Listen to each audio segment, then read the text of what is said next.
Jadi jelas saudara-saudara bahwa hanya Yesuslah yang sanggup memerdekakan kita dari kuk dosa, dari perhambaan iblis, dari keinginan daging kita, bahkan dari maut sekalipun. Dan itu artinya saudaraku, di luar Kristus yang ada hanya kemerdekaan semu.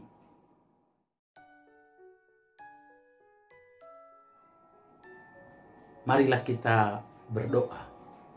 Damai sejahtera yang melampaui segala akal, yang datangnya daripada Kristus Yesus Tuhan kita, kiranya menyertai hati, pikiran, perasaan, dan seluruh hidup saudara di saat mendengarkan sabdanya hari ini. Amin. Saudara-saudara terkasih di dalam Kristus Yesus Tuhan kita, Shalom. Khotbah Minggu tanggal 16 Agustus 2020 pada Minggu 10 setelah Trinitatis diambil dari Ulangan pasal 15 ayat 12 sampai ayat yang ke-18.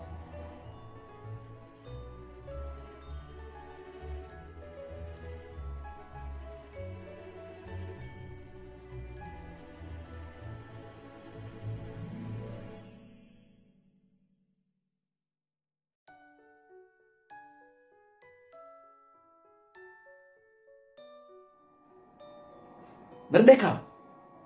Merdeka adalah petikan rakyat Indonesia sejak tanggal 17 Agustus 75 tahun yang lampau, di mana Bapak Presiden dan Wakil Presiden Soekarno-Hatta membacakan teks proklamasi dan memproklamirkan kemerdekaan Indonesia ini. Benar, kita telah merdeka 75 tahun lamanya. Pertanyaannya, apakah rakyat Indonesia mulai dari Sabang sampai ke Merauke sudah benar-benar merdeka secara utuh, baik di bidang politik, hukum, ekonomi, sosial, baik secara psikis, baik juga secara fisik, baik juga secara spiritual? Saudara-saudara yang dikasihi di dalam Kristus Yesus, bukankah masih ada rakyat Indonesia yang masih miskin, rendah pendidikannya, kesejahteraan ekonominya juga masih di bawah garis kemiskinan? Tidak hanya itu, ada banyak masalah, tantangan-tantangan yang masih dihadapi oleh rakyat Indonesia ini. Tapi yang jelas, sekali lagi, Indonesia telah merdeka 75 tahun. Nah, saudaraku, dalam suasana hari kemerdekaan kita, bangsa Indonesia ini yang akan kita rayakan pada tanggal 17 Agustus 2020. 75 tahun kita merdeka. Ya, khotbah hari ini dengan tema kemerdekaan sebenarnya mau mengajak kita untuk berdoa sungguh-sungguh untuk bangsa Indonesia ini. Merenungkan betapa ajaibnya Tuhan telah memberikan kemerdekaan buat bangsa kita. Mari kita perjuangkan, mari kita doakan supaya rakyat Indonesia ini benar-benar merdeka secara utuh, merdeka betul-betul dalam segala aspek kehidupan manusia. Dan untuk itu, mari kita mendengarkan uraian firman Tuhan bagi kita sesuai dengan teks yang diperuntukkan bagi kita. Yang pertama, Tuhan sungguh memperhatikan hak-hak asasi umat manusia. Sekali lagi, Tuhan sungguh memperhatikan hak-hak asasi manusia. Saudaraku, penghapusan hutang dan pembebasan budak bukanlah perkara gampang untuk dilakukan pada zaman dahulu. Bawaan alamiah yang sudah berdosa ingin enak, bahkan sombong, mau menang sendiri, merasa benar, tentu membuat keengganan para pemilik budak waktu itu untuk apa? Melakukan pembebasan hutang dan juga memerdekakan para budak. Tapi saudaraku, Allah kita adalah Allah yang sungguh-sungguh mengasihi umat manusia. Dia adalah Allah yang berbelas kasihan kepada semua umat manusia. Karena itu, meski di dalam perjanjian lama, dalam zaman perjanjian lama, masih betul-betul ada masa-masa budak, tapi aturan yang Allah berikan berusaha untuk apa? Membebaskan dan memberdayakan para budak. Saudaraku, sekali lagi, Allah rindu membebaskan, memerdekakan, dan memerdekakan semua umat manusia. Istilah kerennya sekarang ini, memanusiakan manusia. Saudara-saudara, itu sebabnya Allah memberikan hukumnya kepada umatnya, kepada umat Israel.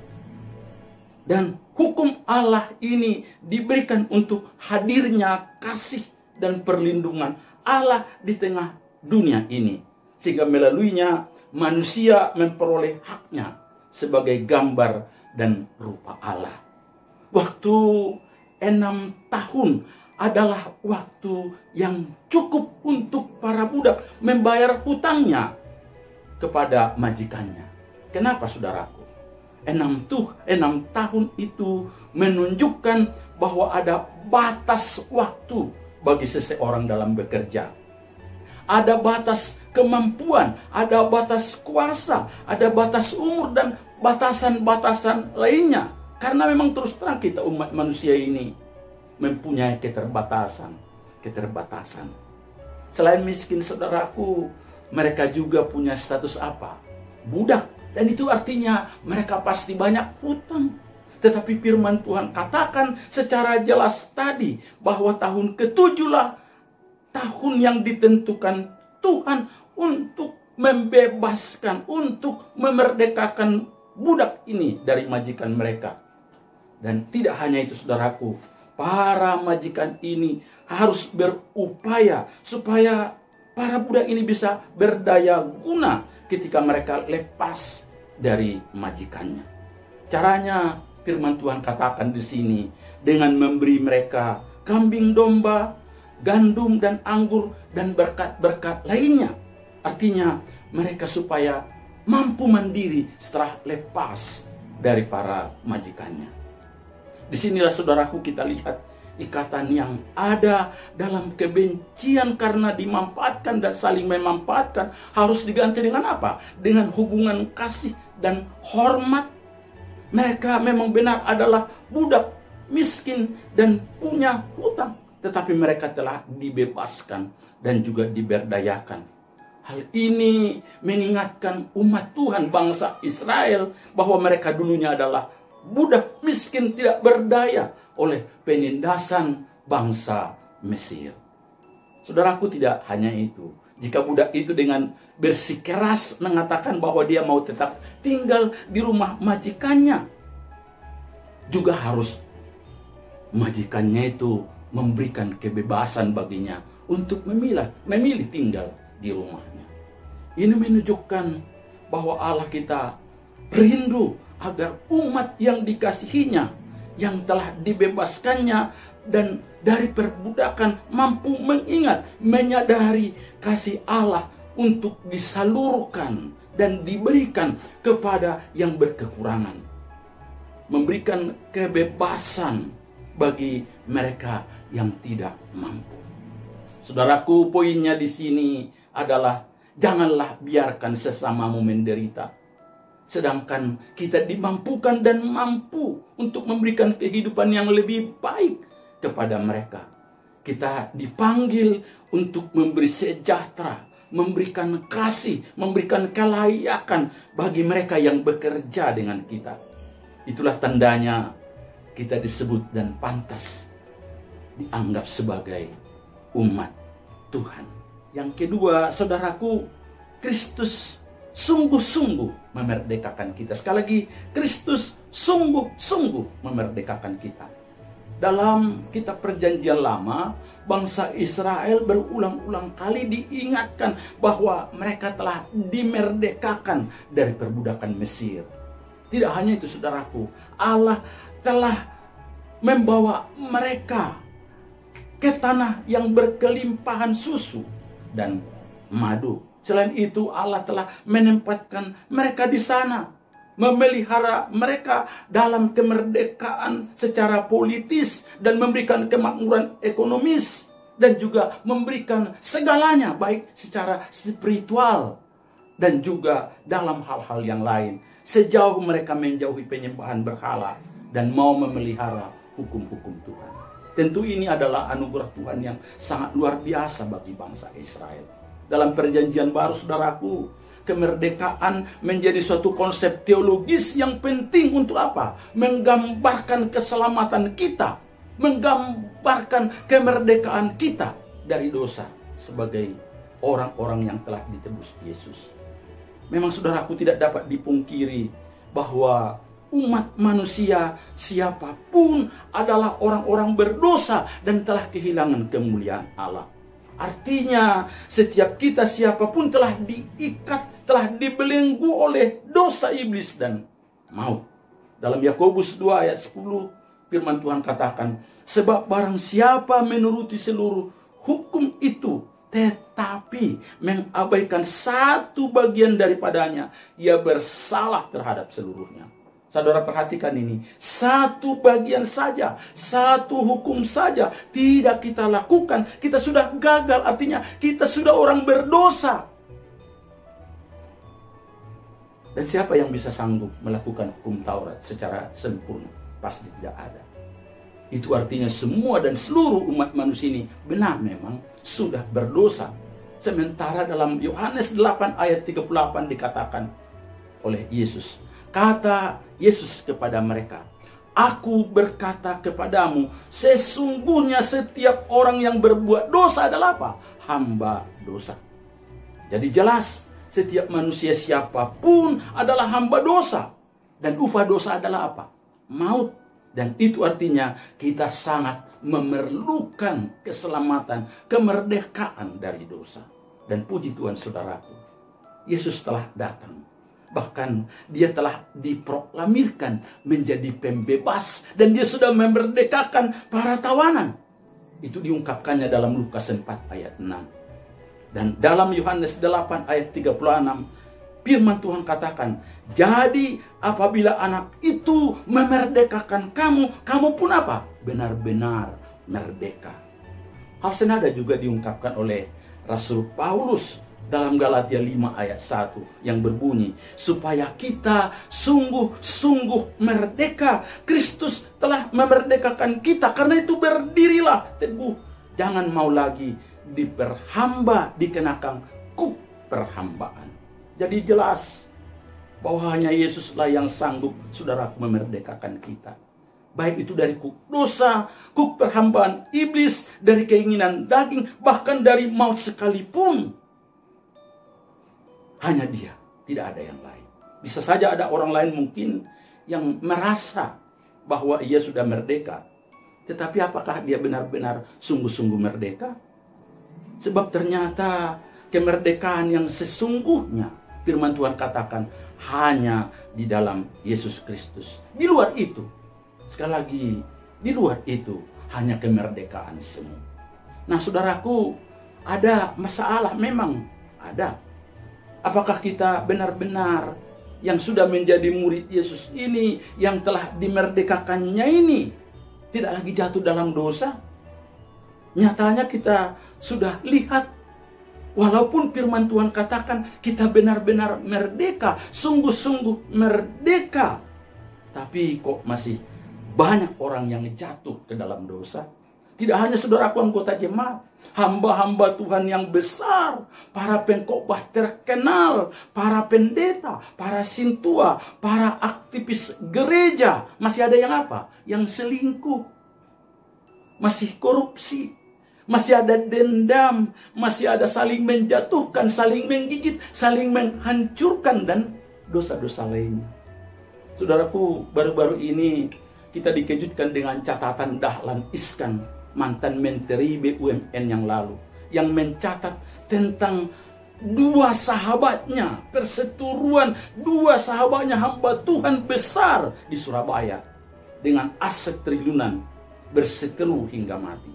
Bahkan anak kandungnya sendiri yang notabene adalah pendeta terkenal tidak datang melayat ayahnya, dan dia tidak memperbolehkan ayahnya itu disemayamkan di gereja yang didirikannya sendiri karena dia sudah menguasainya.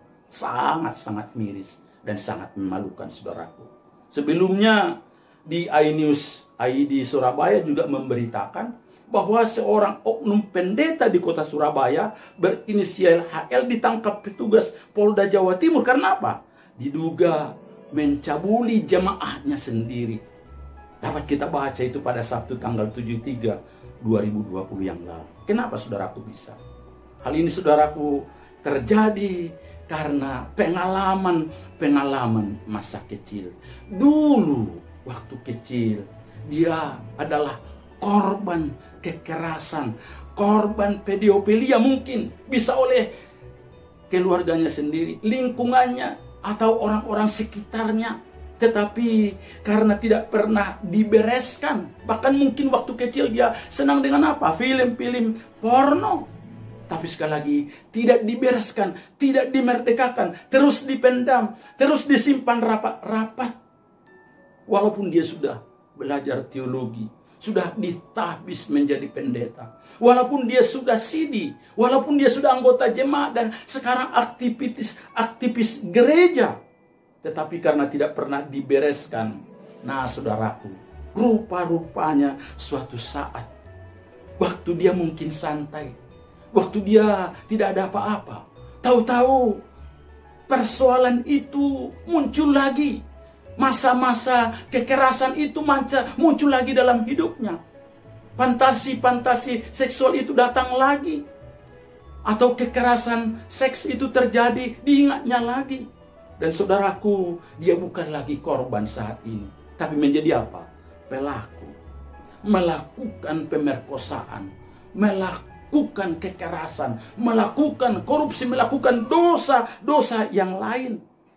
Saudaraku yang dikasihi di dalam Kristus Yesus, maka firman Tuhan ini mau mengajak kita supaya apa? Supaya kita mau juga membereskan pengalaman masa lalu itu. Masa kecil kita itu harus diakui, dibebaskan oleh darah Yesus. Artinya hati nurani kita yang terdalam sekalipun perlu dibereskan, dibebaskan, dimerdekakan agar kita benar-benar merdeka. Saya senang dengan Yohanes 8 ayat 31-32 yang berbunyi, makanya katanya kepada orang-orang Yahudi yang percaya kepadanya. Sekali lagi, kepada orang-orang Yahudi yang percaya kepada Yesus. Mereka sudah apa? Percaya. Apa dikatakannya? Jikalau kamu tetap di dalam firman-Ku, kamu benar-benar adalah muridku, dan kamu akan mengetahui kebenaran, dan kebenaran itu akan memerdekakan kamu.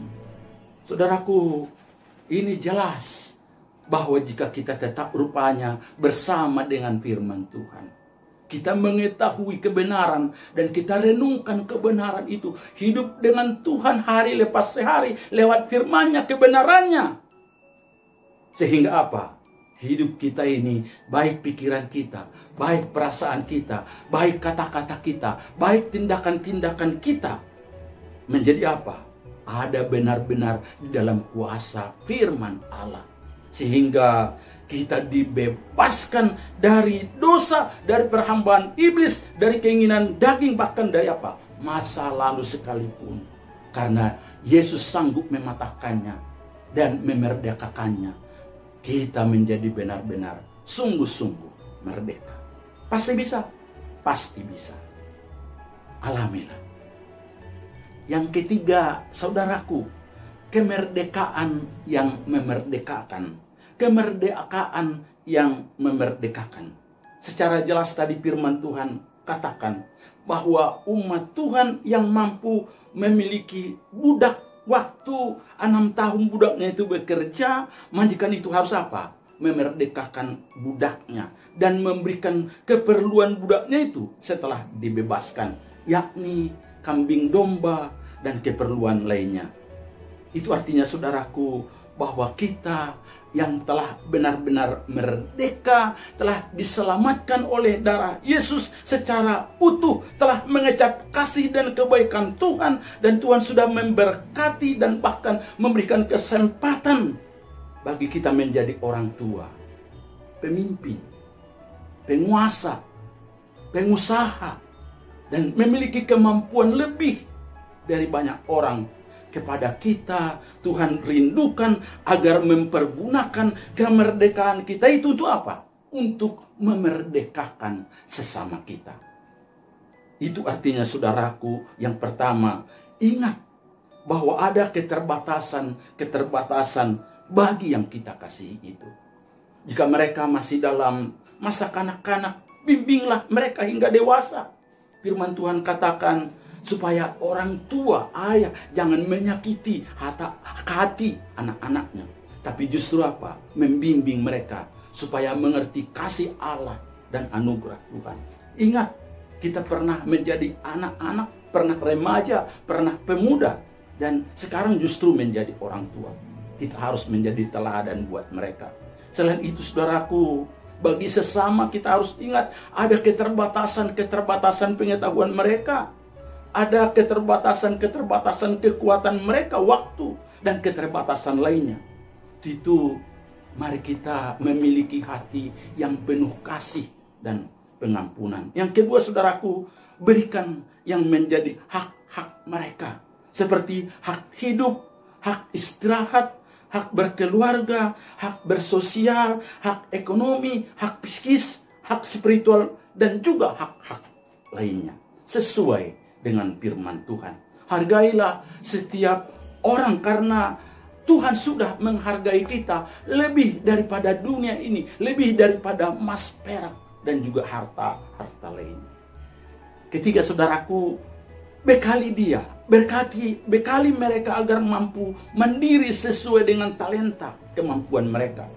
Tugas kita para orang tua, para pemimpin, para manajer, para penguasa, pengusaha, dan juga para pimpinan adalah memperlengkapi anak-anaknya, anggota keluarganya, karyawan-karyawatinya, bahkan yang dipimpinnya agar mampu mandiri setelah mereka menjadi dewasa. Jika mereka meninggalkan kita, mereka telah mendapat bekal yang cukup untuk dirinya sendiri, untuk keluarganya, dan sanggup memerdekakan orang lain. Kami di Evangelism Explosion, kami punya motto yang menurut saya perlu kita tiru demikian.